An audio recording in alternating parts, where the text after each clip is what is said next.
მოგესალმებით, თქვენ უყურებთ რეგიონის დღის მთავარ ამბებს. ახალციხის მუნიციპალიტეტის 2026 წლის ბიუჯეტი შესაძლებელია 40 მილიონამდე ლარით განისაზღვროს, რაც გასული წლის საწყის თანხასთან შედარებით დაახლოებით 2.5 მილიონით მეტია. ბიუჯეტის დოკუმენტი მერიამ საკრებულოში უკვე გადააგზავნა.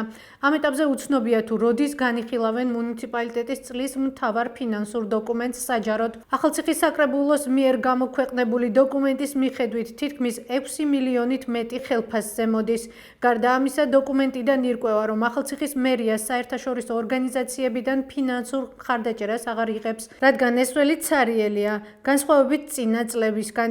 დოკუმენტის მიხედვით 2025 წელს მერიამ 15.400 ლარი მიიღო. კიდევ რაში აპირებენ 40 მილიონამდე ლარის დახარჯვას. ჩვენი გუნდი ბიუჯეტის პროექტის დეტალურ ანალიზზე მუშაობას განაგრძობს.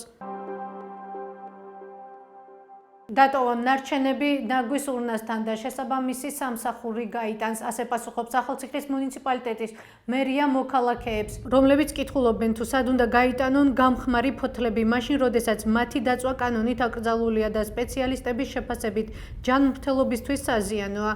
ჩვენ შეკითხვა მერიას მას შემდეგ დაუსვით, რაც სოციალურ ქსელში, როგორც ქალაქ ახალციხეში, ისე სოფლებში ეგრეთ წოდებული საშემოდგომო ნარჩენების ღია სივრცეში წვავენ. ჩვენ ახალციხის მერიისგან ველოდებით ინფორმაციის მიღებას, დააჯარიმეს თუ არა მოქალაქეები ნარჩენების ღია წესით დაწვის გამო. 5 დღეზე მეტია ახალციხეში ჰაერში მყარი ნაწილაკების კონცენტრაციის მაჩვენებელი ნორმაზე მაღალია, რაც სპეციალისტების შეფასებით გამოწვეულია მათ შორის ფოთლების და სხვა ნარჩენების წვით. კარწახში დააკავეს 2 უცხო ქვეყნის მოქალაქე, რომლებმაც უკანონოდ გადმოკვეთეს საქართველოს საზღვრები. ინფორმაცია შინაგან საქმეთა სამინისტროს სასაზღვრო პოლიცია ავრცელებს. უწყების ცნობით დაკავებულებმა სასაზღვრო საკონტროლო გამტარი პუნქტის გვერდის ავლით თურქეთიდან საქართველოს მიმართულებით ჯგუფურად უკანონოდ გადმოკვეთეს საქართველოს საზღვარი.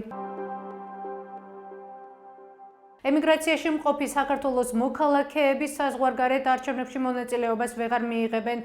ქართული ოცნება ახალი საარჩევნო კოდექსის მიღებას იწყებს. პარლამენტის თავმჯდომარის შალვა პაპუაშვილის განცხადებით, ეს ცვლილება ნიშნავს, რომ მოქალაქეებს ხმის მიცემა მხოლოდ საქართველოს სახელმწიფო საზღვრებში შეეძლებათ.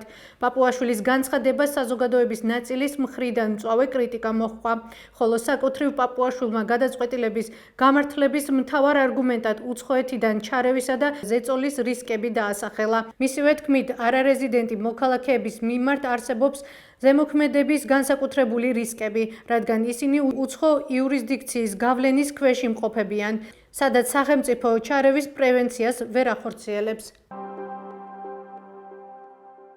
ეს იყო ჩვენს ხელთ არსებული დღევანდელი ბოლო ინფორმაცია. მეტი და დეტალური ინფორმაციისთვის ეწვიეთ ჩვენ ვებ და Facebook გვერდს. გმადლობთ, რომ გვიყურებთ. ხვალამდე.